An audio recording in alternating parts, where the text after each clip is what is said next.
que, aliás, quem está questionando? A Malu Gaspar, no Globo hoje. Cacai falou um pouquinho sobre isso também lá no GGN. Vamos ver juntos aqui o que ele contou a respeito. Para nós que achamos que o Supremo é a garantia final aí, maior, aí, são essas denúncias que vêm de escritórios de advocacia. Isso aí, na sua opinião, esse código de ética para o Supremo, ou mesmo esses ataques podem prejudicar, enfraquecer o Supremo? Olha, eu advogo há mais de 40 anos no Supremo. Um dos problemas graves que nós temos aqui em Brasília, isso é de conhecimento geral, é a agressividade de alguns escritórios que têm parentesco, de alguma forma, com o ministro do Supremo e do STJ. Isso não é de hoje. Isso não é de hoje. Eu me lembro que um colega seu, jornalista, o Policarpo Júnior, que era editor da Veja há 30 anos atrás, quando eu comecei a advocacia, ele estava começando na Veja. E ele me falava que a matéria dos sonhos dele era fazer uma matéria sobre a época Filhos de Ministro. Essa era a matéria. Nunca saiu. Nunca saiu. Mas saiu um monte de matéria defendendo Carlinhos Cachoeiro. Pois é, então, esse é um problema grave, assim. O que eu acho é que eu até estive em Paris agora, num determinado evento, com o ministro Barroso, com quem eu tenho uma amizade antiga e que voltou a ficar leve agora depois que ele saiu do Supremo. Porque enquanto ele estava no Supremo, nós tínhamos... Vocês têm algo em comum que vocês gostam de cantar em eventos. Só que eu canto, né? Assim, eu canto. Assim, eu não sou bom cantor, senão não seria advogado, mas tem até um episódio, assim, eu ia cantar, quando o Barroso veio para cá, eu que o acolhi em Brasília, apresentei ele para as pessoas e tal, e a gente ia para as festas, eu cantava e era ótimo. Aí ele cantava e ninguém gostava.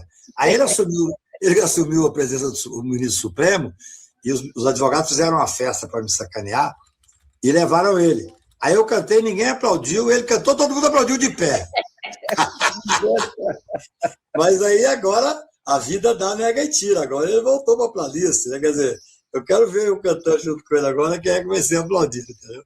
Mas aí, ele tem um bom repertório de samba, viu? Tem. Ele canta My Way de uma forma muito, muito conhecida. Ele é meu vizinho aqui. Às vezes a gente bebe um pouco aqui na minha varanda e eu canto, e para provocá-lo eu procuro uma música que eu sei que ele gosta e tal. Mas eu falei com ele lá nessa recepção que nós tivemos em Paris, sobre exatamente isso. Assim, mas você foi presidente do Supremo, né? Ele disse, Cacá, a Aline, que é uma advogada excepcional, brilhante, até disse que queria levar adiante essa história da conduta, do código de conduta e tal. Eu, sinceramente, acho que isso tem que ser discutido entre os ministros. No meu ponto de vista, eu sou antigo. Eu advogo no Supremo há tantos anos, advoguei para todos esses ministros que estão aí. Quando chegaram, eu já estava advogando lá. Essa discussão devia ter se dado a portas fechadas primeiro no Supremo. Porque, de certa forma, ficou parecendo que era eu respeito muito o ministro Fachin, não estou dizendo que ele fez isso, mas ficou parecendo que era a apresentação de um código de conduta por causa de 2 ou 3 questões que estavam na imprensa. Isso enfraquece o Supremo. O código de conduta pode fortalecer o Supremo, não tenho dúvida. Mas, num momento tão delicado, em que nós temos uma superexposição do judiciário, que o judiciário se expôs e manteve, no meu ponto de vista, manteve de forma assim, corajosa a democracia, o judiciário não merecia, o Supremo não merecia que essa discussão se desse em público. Você tem ministro, o próprio Fachin, ele fez campanha no Supremo em aviãozinho da JF também, então não... eu acho oportuno, não tem razão.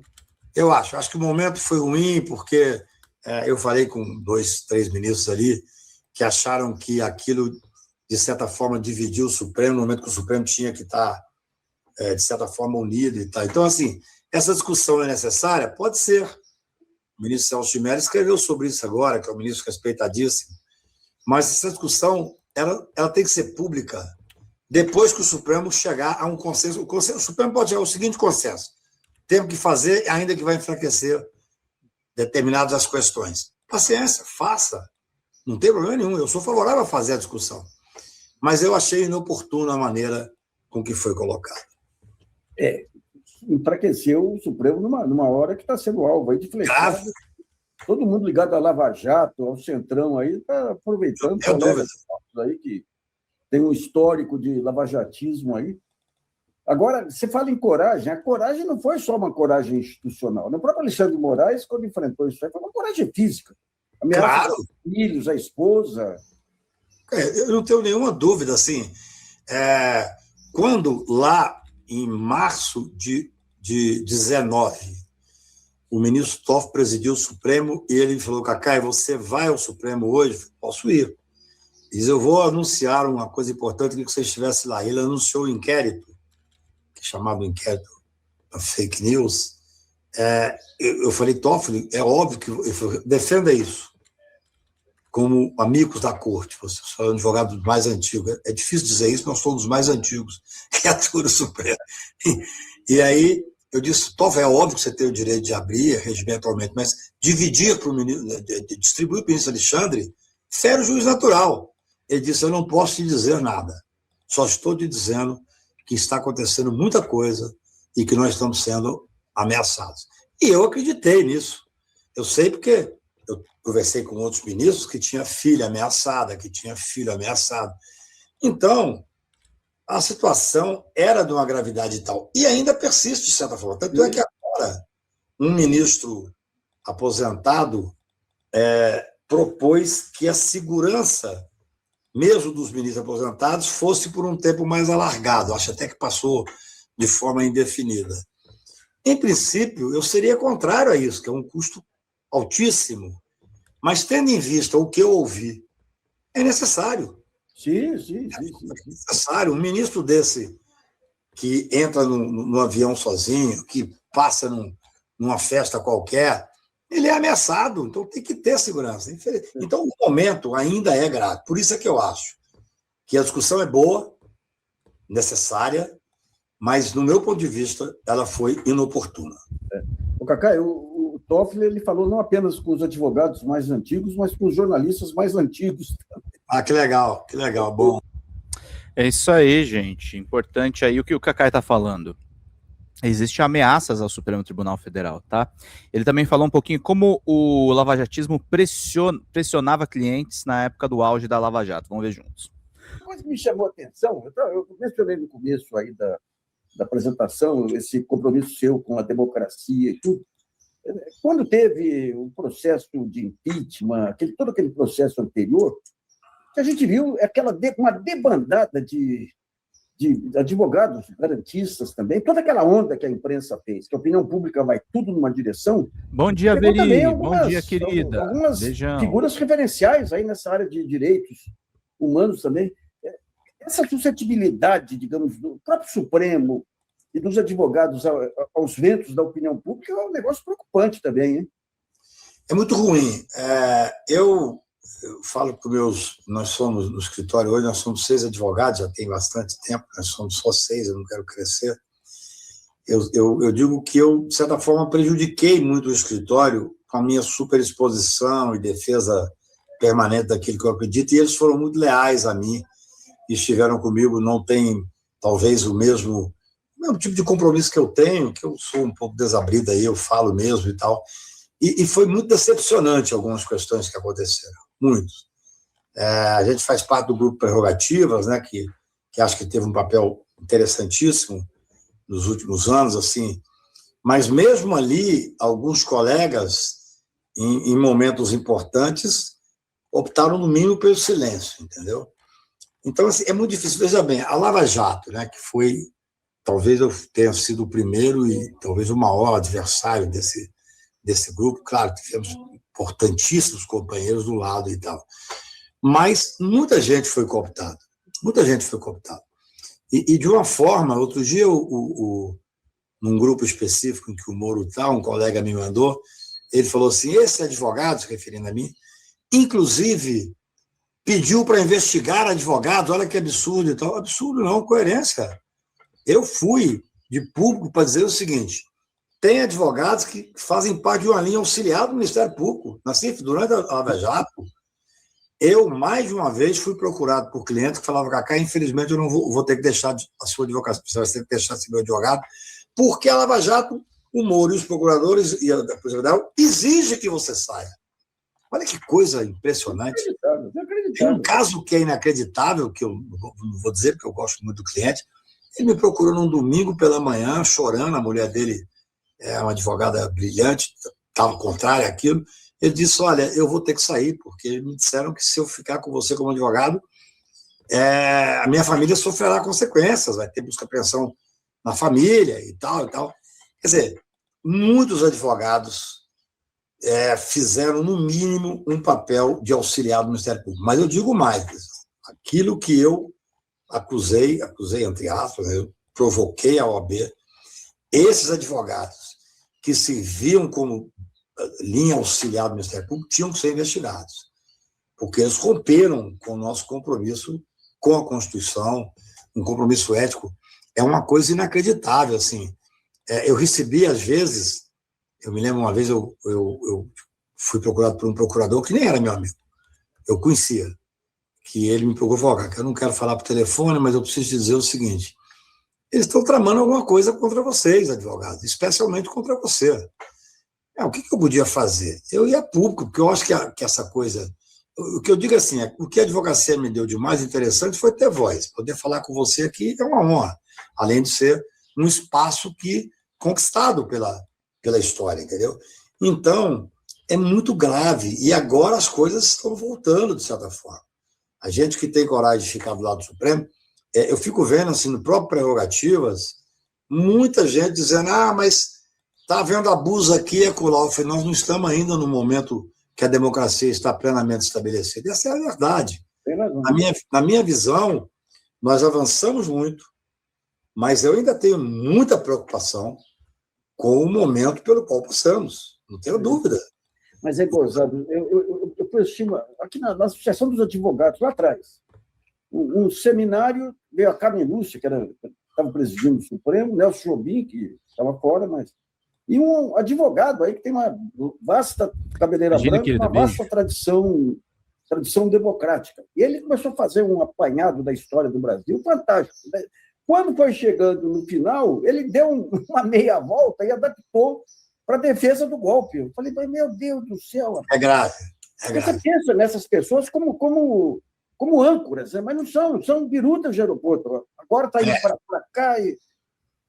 Você tem vários motivos. Eu não critico ninguém pela advocacia que faz. É um direito. Eu fiz um corte, perdi muitos clientes da Lava Jato, ainda assim tive 33 clientes da Lava Jato. Mas eu perdi muitos clientes. Eu era advogado há anos da Odebrecht. Eu fui advogado do Emílio Odebrecht há muitos anos. Hoje é meu amigo. Quando foi lançar o livro dele, me ligou perguntando se podia fechar o livro com um artigo meu. Eu achei uma homenagem e tal. Mas, quando a coisa mudou, eu não fui mais contratado, porque você tem os advogados de ocasião. Você tem uma pessoa que eu até indicava antigamente, que fez acordo com o Moro para prejudicar o próprio Lula. Então, tudo isso é muito complicado. Agora nós passamos um momento em que, eu falo de forma brincadeira, mas séria, que eu estou doido para voltar a criticar o Supremo, né? Porque tem excessos aqui, tem excesso ali. Mas nós estamos num momento ainda de enfrentamento que não passou completamente, entendeu? Você veja que o Supremo Tribunal, o ideal seria, e será, quando ele chegar a não estar participando tanto do dia a dia democrático. Não precisa disso. No Supremo que está cuidando da Constituição, serve muito ao país. Só que, nesse momento, serve mais um Supremo que faz o que está fazendo. Nós não temos... Não existe... Eu costumo dizer, assim, que as pessoas têm que entender o seguinte, aquela liminar do Gilmar na questão do impeachment, que ele deu uma liminar corajosa. Eu tenho críticas? Tenho. Não precisava ser monocrático, podia ter sido submetido ao plenário, não precisava ter sido propor-se submeter ao virtual, podia ser um plenário físico. Agora, a decisão, que até depois por motivos que eu não sei, voltou atrás ali, foi feito um certo acordo, a decisão era corretíssima. Eu estava voltando de um jogo da Champions League na Turquia e parei em Paris e fui jantar com um determinado senador da República muito importante, da ultradireita, meu amigo, fui advogado dele, e ele disse, Cacai, 2026 nós não estamos preocupados com o governo do Estado e tal. Nós vamos ganhar o Senado e vamos governar pelo Senado. Vamos ter ampla maioria, vai ser impeachment de ministro, aumentar o número de ministros supremos. Ou seja, eu, à época, voltei, preservei o nome dele, como estou preservando agora, mas fui ao governo e falei para quem tinha que falar. Porque a estratégia é o quê? É ganhar o Senado. Agora nós tínhamos 81 pedidos de impeachment. Então, o advogado que está... Falar em direito do cidadão de sair abrindo pedido de impeachment para todo lado. Não existe. Eu até não chegaria tanto como o ministro Gilmar chegou, dizendo que só a Procuradoria teria legitimidade.